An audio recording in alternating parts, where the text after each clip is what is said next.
The first day of teaching is something every teacher remembers. I still remember mine as if it happened yesterday. The classroom smelled faintly of chalk, and the desks were polished but worn by many small hands over the years. 20 bright young faces looked at me with curiosity, some smiling, some shy. I wrote my name on the blackboard and turned to them with a smile. "My name is Miss Clara," I said. "I am your new teacher. I look forward to this year with you." That's when I noticed him. A boy sitting in the front row, quiet, his clothes wrinkled, his hair untidy. He looked as if he hadn't been cared for in a long time. His name was Tommy. Something about his appearance made me uncomfortable. I confess, I judged him right away. When he spoke in class, I sighed. When he handed me his paper, I frowned. I found myself giving more attention to the cleaner, brighter children. Without even realizing it, I pushed Tommy away. Weeks passed, and my irritation with him grew. Then came the day when I was told to review each child's past records. As I sat at my desk that evening, the room quiet, I opened Tommy's file. His first grade teacher had written, "Tommy is a bright child, always cheerful, works neatly, has many friends." I blinked in surprise. Bright? Cheerful? Was this the same boy? His second grade teacher wrote, "Tommy is an excellent student, loved by everyone, but his mother is very ill. Life at home is becoming difficult."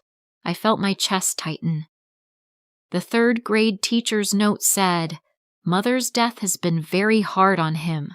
He tries his best, but his father shows little interest. Home life is empty." By the fourth grade, the comment was, "Tommy is withdrawn, doesn't talk much, no interest in studies, shows little hope." I put down the file and pressed my hands against my face. Tears filled my eyes. How blind I had been. This child was not careless or lazy, he was broken. He had lost his mother, and I had punished him for his grief. Shame washed over me. From that day I changed. Slowly, I gave Tommy more of my time. I encouraged him with small words of praise. When he tried even a little, I noticed it. At first his eyes were doubtful, as if waiting for me to scold him again. But soon I saw a spark. Christmas came. The children brought me gifts, each wrapped with bright paper and ribbons. When Tommy walked up shyly, he handed me a small package wrapped in a crumpled brown bag. Some children giggled. Inside was a bracelet with missing stones and a half-used bottle of perfume. I held them up gently and smiled. "How lovely, Tommy. Thank you." I slipped the bracelet onto my wrist and dabbed the perfume on my hand. The children fell silent, realizing my joy was real. That day after school, Tommy lingered by my desk. His eyes were shining with tears. He whispered, "Miss Clara, today you smelled just like my mom used to." My heart broke. I hugged him tightly and promised myself I would never fail him again. From then on, Tommy blossomed. He asked questions in class, his work grew neater, his smile returned. Other children noticed and began including him. My classroom felt warmer, not just for him, but for all of us. Years passed. I taught many children, but I never forgot Tommy. One day, I received a letter in the mail. "Dear Ms. Clara, I wanted you to be the first to know. I have finished high school. I was third in my class. Thank you for believing in me. Yours, Tommy." I cried with joy. A few years later, another letter came.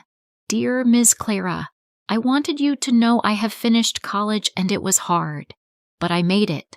You were the one who pushed me to believe I could. With gratitude, Tommy." And finally, the letter that touched me most. "Dear Ms. Clara, I am getting married soon. I would be honored if you would sit where my mother would have sat at my wedding. On the wedding day, as I took my place in the front row, I wore the old bracelet he had given me. My hands trembled, not with age, but with pride. I watched him, tall and confident, waiting for his bride. When the ceremony was over, he leaned down and whispered in my ear, "Thank you for making me feel special. Thank you for believing in me." I whispered back, "You were the one who taught me what it truly means to be a teacher." And as I sat there, the little boy with untidy hair and sad eyes faded in my memory, replaced by the man who stood before me, a man who had learned to shine again. If this story touched your heart, please like, comment, share, and subscribe.